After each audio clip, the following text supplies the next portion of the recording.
All right, so let's do this.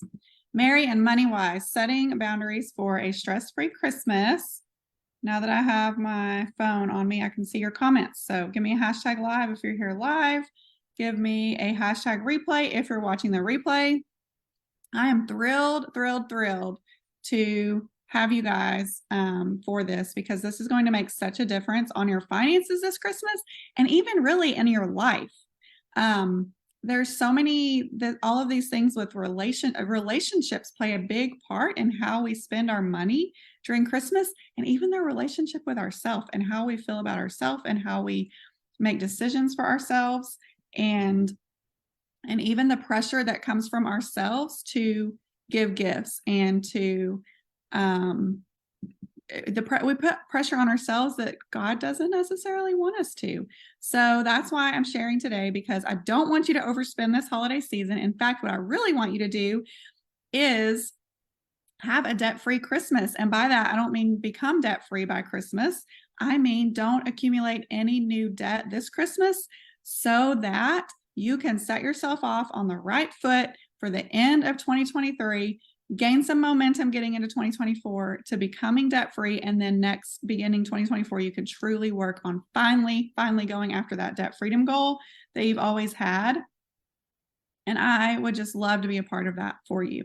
So with that said, let's dive into this. This is the primary scripture. I'm going to share 3 primary scriptures with you, but this is probably the most key one. And I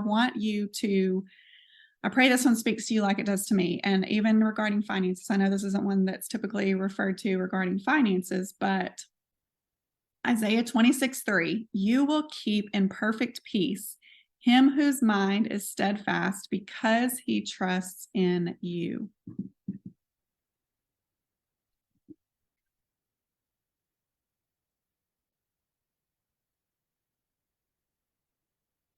Okay, so this is what I love about this. When we lean into the Lord regarding our Christmas boundaries, that's the very first thing I want you to think about, is leaning into the Lord regarding your Christmas boundaries this Christmas. That's the very first thing we should do as Christians, right? We want to remain steadfast to what he says about you, what he says about ourselves. We want to remain steadfast in how we spend the money that he has given us, right? And when we do those 2 things, that allows him to keep us in perfect peace, okay?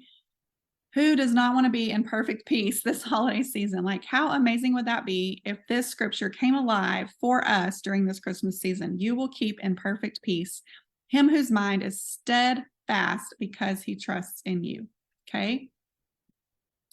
So I'm noticing all these little extra tabs. I'm sure y'all are so excited to see the things that I've got on the screen. Okay, so I want the perfect peace for you this Christmas season, all right? And I have so many scriptures that God has been giving to me over the last few weeks, especially regarding our identity, who we are in him. And honestly, before we even get into the money, this is where we are to start, because this is what God says about us. This is how we can remain steadfast in him.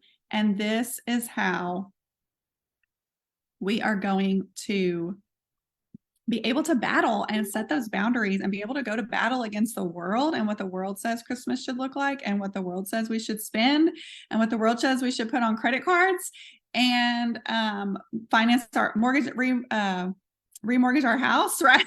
Like, the world says that you should have anything you want whenever you want it. But when we think about it and use debt to do it, no problem, right? In fact, that increases your credit score. Oh, there's one, right?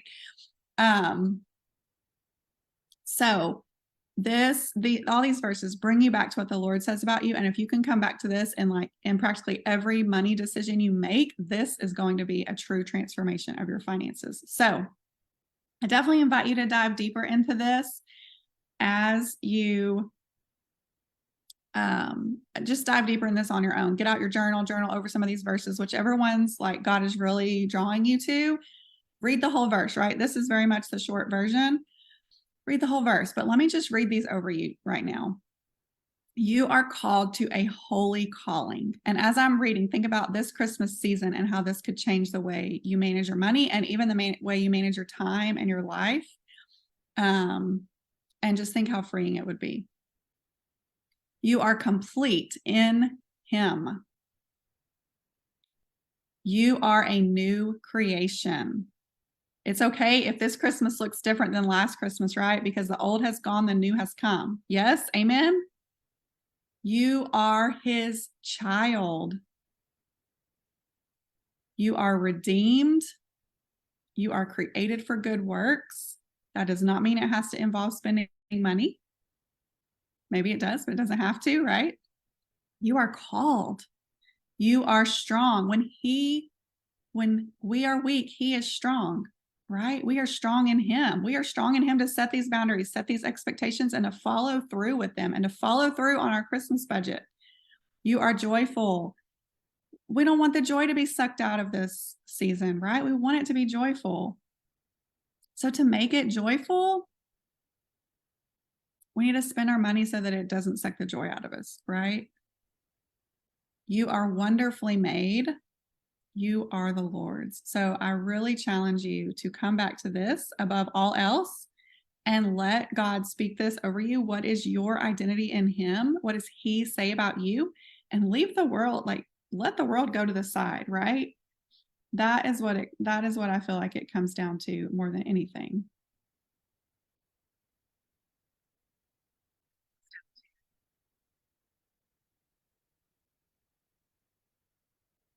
Okay, and then the next thing is to remain steadfast in how you spend the money that he gives you. Okay, and there's so many scriptures on this. Some of them sound like they're related to money and some of them don't. But again, let me just speak these over you, and please dive into, open your physical Bible. Actually open your physical Bible. Mine's right over here, but it's just out of reach. Open your physical Bible. Let the Lord jump off the pages over your life, right? Over your body. Just let him speak to you to whatever he's drawing you to. You are more than a conqueror. You can have a debt-free Christmas because you are more than a conqueror. You are victorious. You can be victorious in this. You are guarded by God's peace. He gives you peace, not however many gifts you receive or however many gifts you give. You are guarded by God's peace. You are blessed. You have hope and a future. Ooh, that's a big one. What do you want your financial future to look like? And how does how you manage money now this Christmas affect that future? You are wise in the Lord. He will give you wisdom in this season. He will give you wisdom to resist those temptations to overspend. He provides all your needs. The borrower is slave to the lender. Do we really want to come out of this Christmas season slave to the lender? Count the cost and plan ahead. Okay, when you start now, y'all, it's only December 4th, right? At the time of this live video, it's only December 4th. You still have some time to count the cost and plan ahead. If you need to start saving, you need to start being super thrifty on everything else besides Christmas so that you will have the money and not use debt for it. Now is the time. I mean, the time really was January, right? Save every month out of the year until Christmas comes, and then you have all this money for Christmas. That's what my husband and I do. That's what I help my clients to get to the point of doing. But if you haven't done that, it's only December 4th, okay? Decide now what you can take out of the next paychecks coming. We're going to get more into this in a minute. But count the cost now. Start planning now. Be faithful with the little. Be a faithful steward. Know the condition of your assets. Discipline harvests righteousness and peace. And the last one, which we're going to dive into a little bit further, but it's give cheerfully, not reluctantly or under compulsion. And I think that's a huge one right now. And even when you think like, well, I'm not giving reluctantly, like I want to give, I want to bless people. Yes, I love that. And if that is in your budget, do it. Bless everything. Bless them with everything that you can, right? I'm not saying don't do this, but many of you are watching this because you know you need to rein in your spending. You need to keep it in check, especially this holiday season. And so I invite you to think about, where do you feel the compulsion to spend, the pressure to spend that's not coming from the Lord? And with that said, 2 Corinthians 9:7, the full verse is each of you should give what you have decided in your heart to give, not reluctantly or under compulsion, for God loves a cheerful giver. How cool would it be to give strictly as a cheerful giver, not feeling pressured at all? And then Galatians 5:13 is the third scripture. You, my brothers and sisters, were called to be free, but do not use your freedom to indulge the flesh. Rather, serve one another humbly in love. I know that you all want to be financially free. You all want to have financial freedom. You want to have that abundant, full life that the Lord calls you to without the financial stress, right? So what if we just think about this Christmas as serving one another humbly in love? Ask the Lord what that means for you. Maybe for you, a lot of things can fit in your Christmas budget. Our family, a lot of things are going to fit in it because we've been saving all year long. But maybe for you, this is going to be a smaller Christmas. Moss had shared in the Facebook group how there was one year that was a really, really slim Christmas, but it was worth it. It was worth it because all the Christmases after that got to be more. She had to choose one Christmas where she really had to scrimp, and she had to talk to her kids and tell the kids there wasn't going to be as much this Christmas, but it's for a purpose. It's for our future. And this is part of what's going to get us to our future. Okay. So don't use your freedom to indulge the flesh. Serve one another humbly in love. There's so many ways to give gifts that cost little to nothing, right? And we're going to talk more about that too in a minute. Okay, so there's all these areas that we really, in order to actually have money for the finances, there's all these areas that actually affect that. So we do want to set our boundaries and expectations for this Christmas in all these areas. Okay, so if you're thinking about them now, if you're journaling about them now, when it comes to money, what's your budget? Think about what your budget is. We're going to get more on that in a minute. When it comes to shopping, you want to think about your wants versus your needs, the places that are the biggest temptations for you. Okay. When it comes to events, go ahead and decide. Let your yes be yes and your no be no. And as you're looking at this list, I'd love to hear what is going to be the hardest one of these to set your boundaries. It was really interesting to me that a lot of you said yourself when I asked this in the Facebook group. A lot of you said yourself was going to be you're the biggest one putting pressure on yourself this holiday season. Okay. So let me tell you, check yourself. Okay. Now's the time to check yourself. What do you need to rein in? What parts of this are outside of God's provision and outside of you glorifying the Lord in how you're handling your money this holiday season? Okay. There's also with your spouse. My husband and I, Eric and I have to have tons of conversations around Christmas spending. He's the spender. I'm the saver. Yes, some of y'all know that. But I really enjoy spending on Christmas, especially because we have the money there, and that's what it's for. It is to be spent on Christmas. The money we have on our Christmas line item of our budget, it's to be spent on Christmas. Like that's what it's there for. I have no problem spending money when it's there for that purpose. And that's a powerful part of a budget for a saver and a powerful part for a spender, because he can spend freely as long as it's within that amount of money, right? And there's also with our kids, of course, with our family, and there's so many others, and we'll talk a little more about that in a minute. Okay, and before I get into all those areas, and we're going to really dive in and do a deeper dive into each one of those, I want to share with you, I have 2 spots left for my Financial Foundations Accelerator one-on-one coaching program. 2 spots left. I'm offering $250 off for those, the last 2 spots that are filled. So if you're one of those 2, you will get $250 off. And my goal with that is to give you more money for Christmas. And in this 4-month program, I'm going to help you find and keep more money this Christmas and the rest of your life. But you're going to head into, if you're really wanting some momentum right now, you know you need help. You're making more money than you've ever made before. You're making good money, but you don't know where it all goes. You need help with organization with that. You need help in learning how to stick to the goals that you have for yourself and for your family. You need to learn how to pay off debt. You need to learn how to save more money.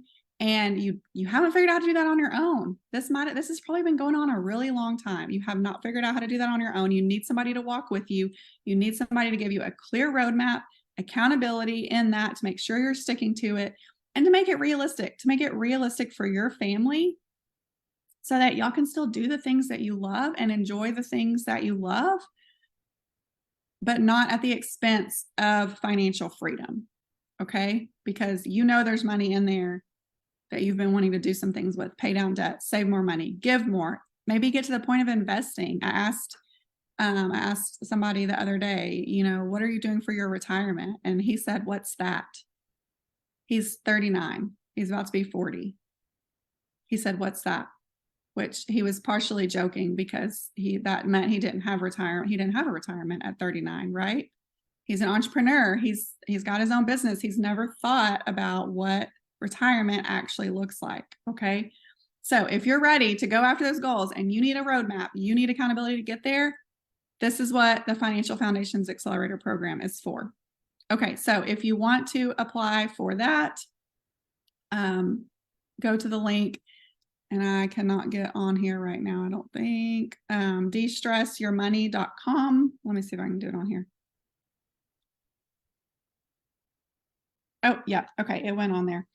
destressyourmoney.com/coaching. That's the link to apply. And I will reach back out to you with a calendar link specifically so we can get set up for a call once you apply. But you do have to apply. The first 2 people that apply, and then after that, when we have our call, and if you say yes to coaching, those 2 people will be the ones that get the $250 off. I can only offer that to 2 people, to 2 clients. So if you're a couple, that's for the 2 of you, right? But that's going to be the first 2 people that apply and that say yes to coaching. So get your application in now if you're even somewhat interested about this, and then I'll reach out to you to give you the next steps. Okay. All right. So let's dive into this. Set your boundaries and expectations for this Christmas. Okay. We're just going to continue harping on that. Okay. We're going to lean first on the Lord. And with all of that as our overarching theme, leaning first on the Lord, seeking him and who he says we are, seeking him and how to spend our money. Let's get into each of these areas. Okay. Money. So what's your Christmas budget? Do you even know what your Christmas budget is? When you have a spending plan or you have a budget, some of you call it a budget, I call it a spending plan with my clients. They get access to the 15-minute spending plan. It's easy. You look at your spending plan. I look at my spending plan and I have a line item for Christmas and I know exactly how much we have left to spend. Super easy. Okay. If you don't have a spending plan, then you actually need to plan your Christmas spending. Okay. So that is my challenge to you, is to make your very first spending plan specifically for Christmas. Okay. So how many paychecks do you have left? How much out of each paycheck can you put toward Christmas? Write this down. Write down your paycheck at the top, write down your bills, write down how much you need for groceries, food, etc. A lot of people struggle with this. And this is exactly why I'm a coach. Like, I get to help you figure that out, because it's really hard. Numbers are really hard for some of you. So you need somebody who's better with the numbers to simplify it for you and to walk alongside you to figure it out. Okay.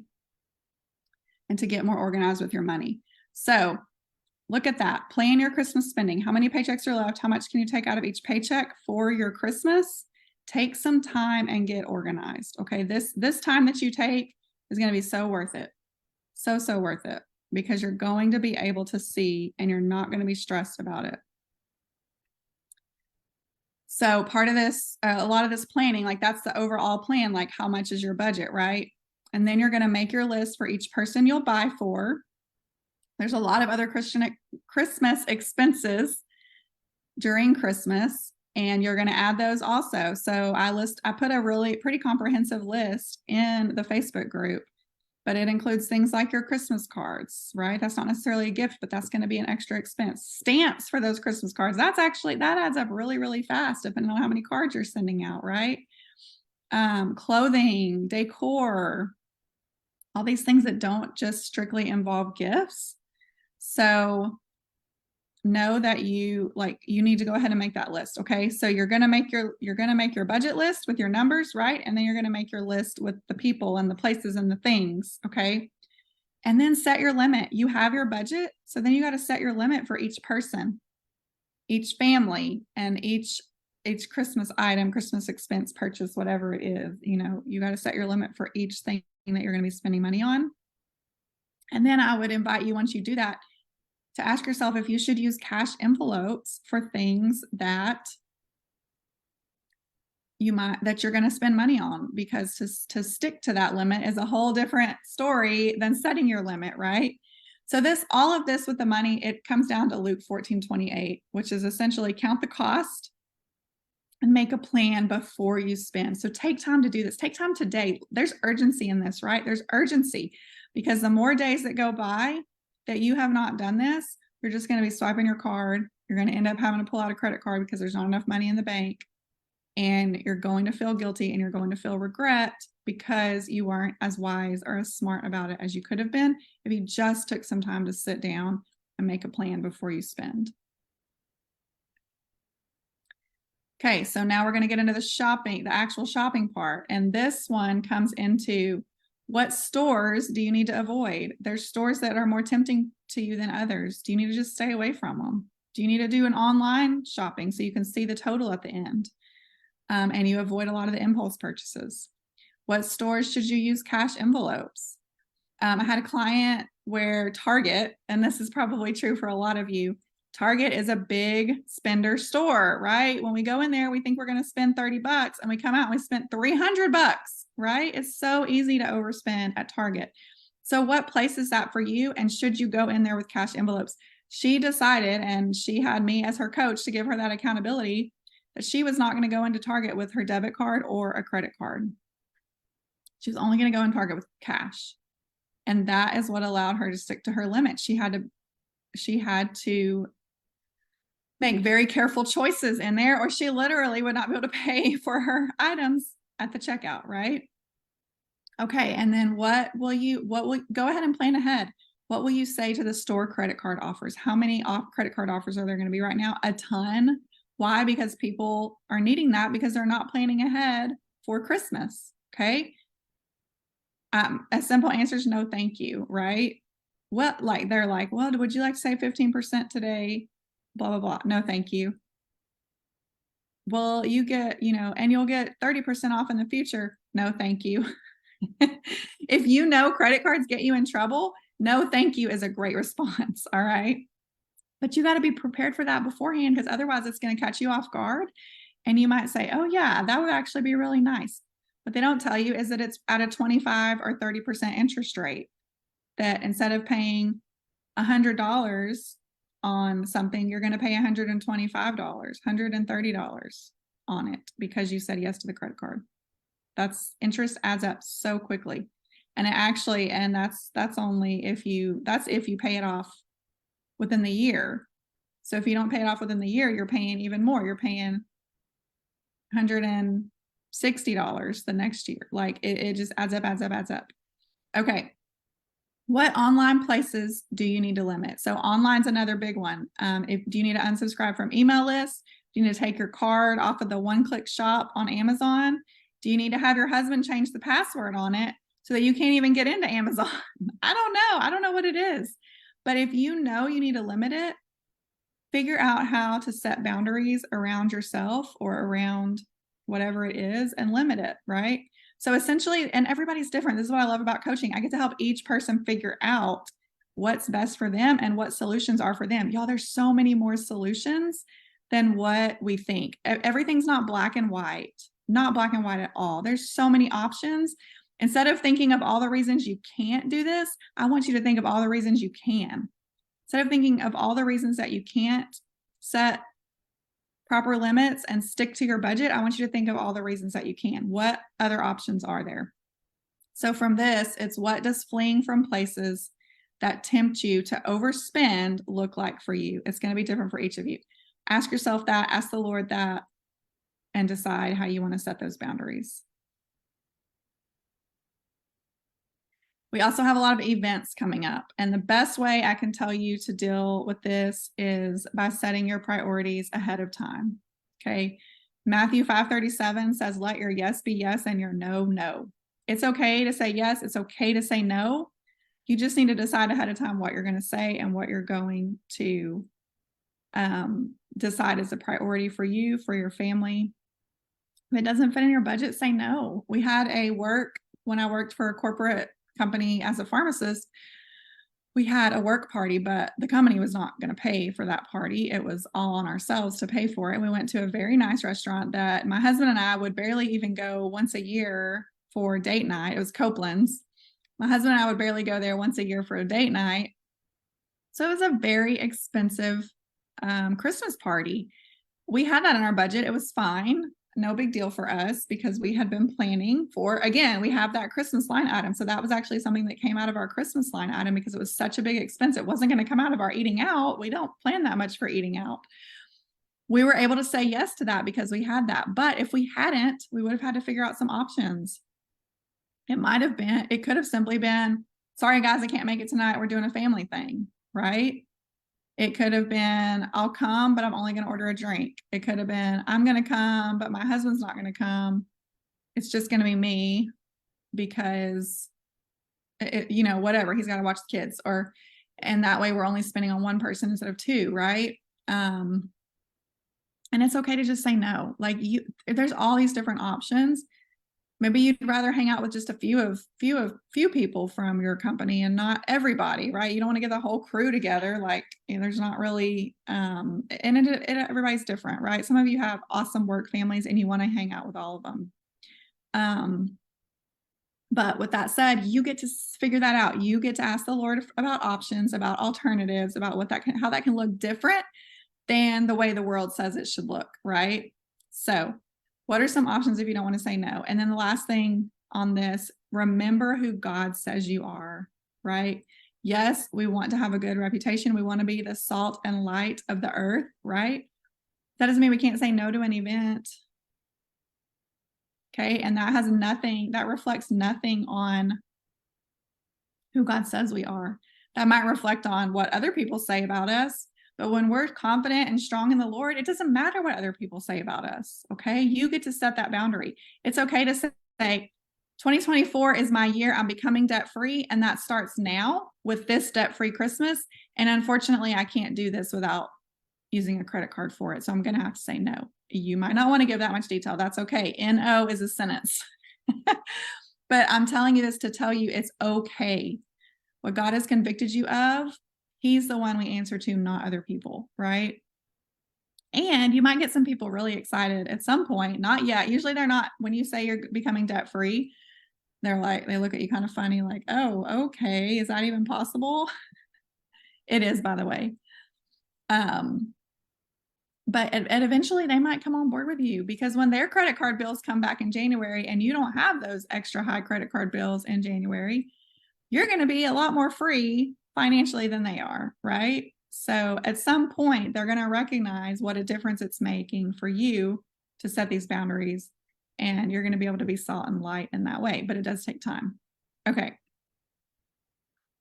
So this is what surprised me the most. A lot of you said yourself. Yourself was the reason that you would overspend, right? So you can ask questions for yourself. Yourself is the reason that you're putting the most pressure. Is it a want or a need? Does it truly matter in the long run? Am I just trying to impress someone? Does this reflect what I value the most? Am I trying to fill a hole that the Lord wants to fill? Think about this purchase versus debt freedom. Think about this purchase versus your financial future. What happens if you don't buy this? And then the big one, which is kind of the whole theme of this, what other options might there be? There's so many ways we can gift others, again, that cost little to nothing. If we ask the creator of the Lord what would mean the most to them and what ideas he has for us, we can really make a huge difference in our finances, even with Christmas, and still make a huge impact on those we love and show them that we love them. Now, the spouse was probably the second one where they're the hardest ones to get on the same page with, and that might be tricky to stay in budget, right? They might have a tricky time sticking to the budget. I know that's my husband. But I will tell you, after several years of doing this, and after me starting to figure out how much we need each month to save for it, and with him learning how to stick to a budget, we do really, really well now with actually doing that. And these conversations are not near as hard as they were in the past. It used to be, he would say, well, it's Christmas. It's okay to spend more than the budget. And I'm like, no, the point of the budget is so that we don't go over on anything. And so that everything is taken care of that we want to be taken care of. It's like, he didn't understand if you go over in one area, you take from another area. So I was like, what do you want me to take from? And he really loves dressing nice. So I'm like, okay, am I going to take that from your clothes money? Maybe that wasn't the best response, but that actually put into perspective that there's a give and take, right? So the first thing you have to do is bring up the conversation. You know, you've sat down, you've done your work on making the list, you've done your work on all the people you're going to have to buy for. Have a conversation with your spouse, right? Decide together what your expectations and boundaries will be around each of those areas. And as you're talking, remember this, these verses from the Bible. Husbands, love your wives. So husbands, be loving in this conversation. Wives, respect your husbands. Wives, be respectful to your husbands. Even though my husband's an overspender, he's not an overspender anymore. Even though he's the spender, I'm not going to tell him that the spending, that is a natural God-given gift from the Lord for him to spend and be generous. He's very generous to others, especially the ones that he loves. That doesn't mean I'm going to tell him he's dumb because he wants to spend too much money, right? Am I going to figure out a way to present that in a loving way that it's hurting our family because he's spending on those that aren't in our immediate family? If that's what he was doing, he doesn't do that. But if he was, yes, I'm going to find a loving way to say that in a way that's still respectful. And that's one of the things that I love coaching on. And then a big thing with spouses, obviously, is you have to be willing to compromise. There's going to be somebody that wants a really high number for Christmas and somebody who wants a lower number. Y'all figure out how to meet in the middle, okay? And two became one, right? We're going to live out that verse in Genesis. When you're married, two become one. Figure out how to become one by learning to compromise.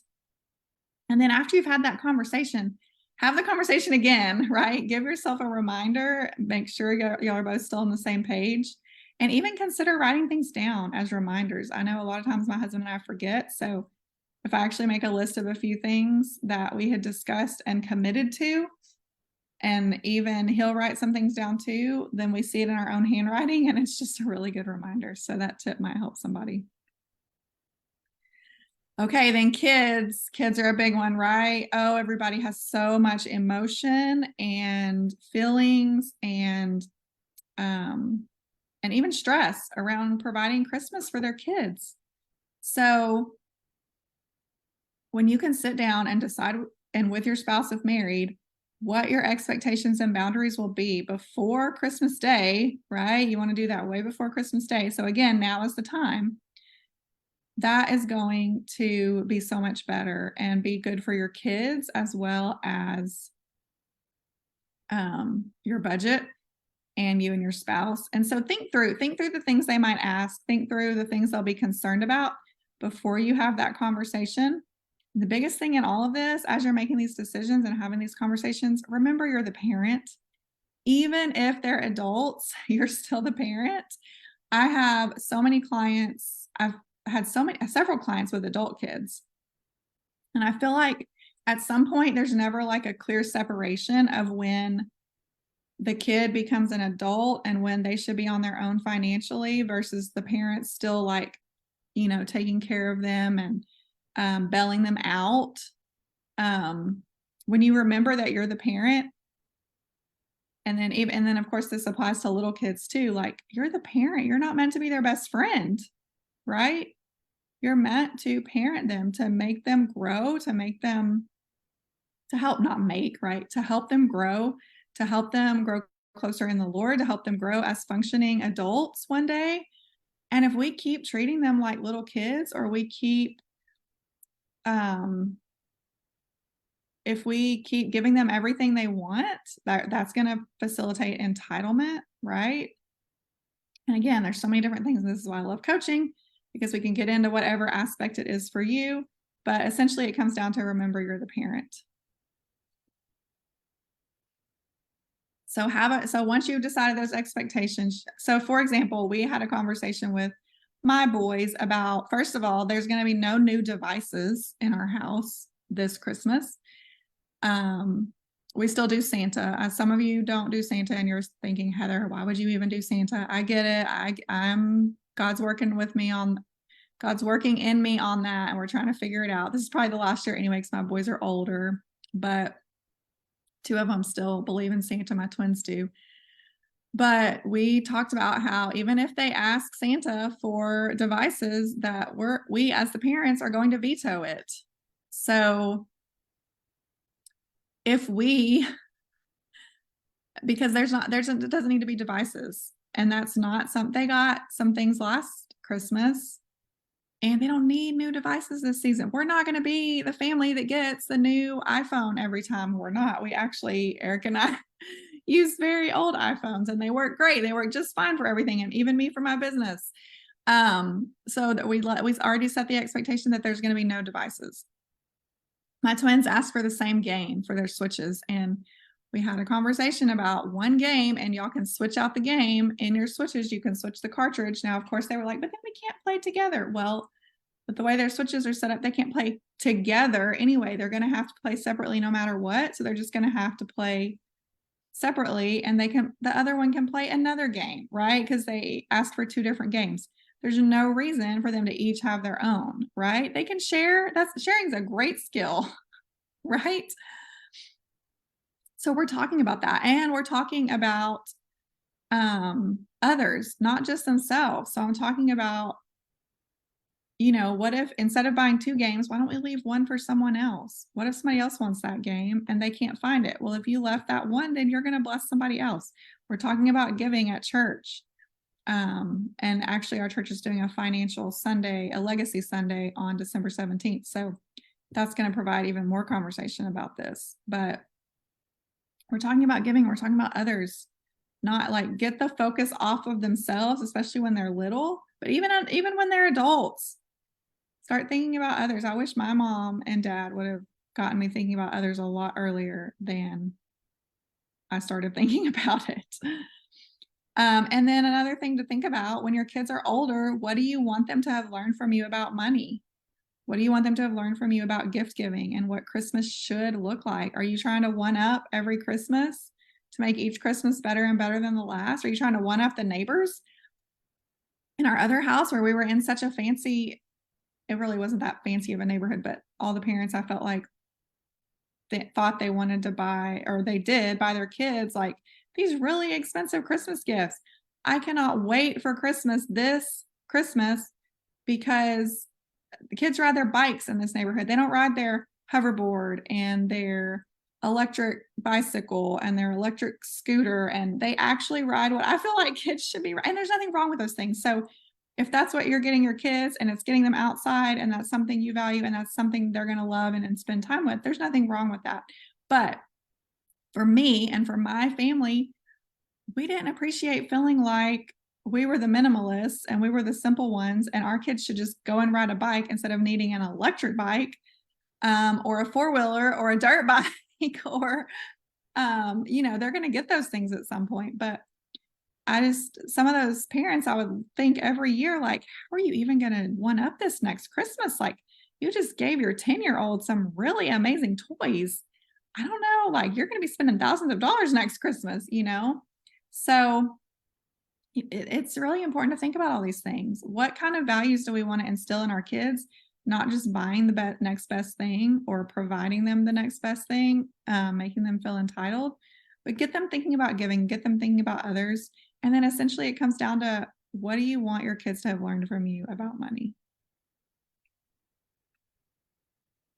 And then we get into family, and y'all didn't say a lot about this, so I'm not going to talk a lot about this when I ask this question. I'm sure some of you do struggle with this though, especially, in-laws. In-laws did come up. And that's tough because that also involves your spouse, right? If it's your in-laws, it's really your spouse that needs to be having the conversation with your in-laws and setting those expectations and having that conversation with them. So in-laws would be a big one, but literally thinking about it, talking about it ahead of time, and then having those conversations is really so important in this season. and just deciding, like, what are you willing to do and what are you not willing to do? And I had some questions. Yeah. Okay. Decide with your spouse what your expectations and boundaries will be around the family. Have those conversations needed ASAP, right? Think about what are some more cost-effective, meaningful gifts that you could get. And this includes everybody, not just family, but rather than buying whatever they may want that might be really expensive, what are some more cost-effective, meaningful gifts?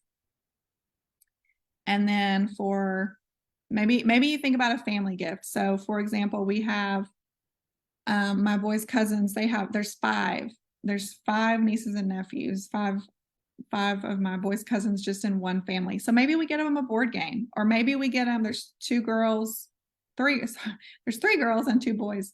Maybe we get them a girl gift and a boy gift, or a girl board game and a boy board game. Something like that rather than individual gifts.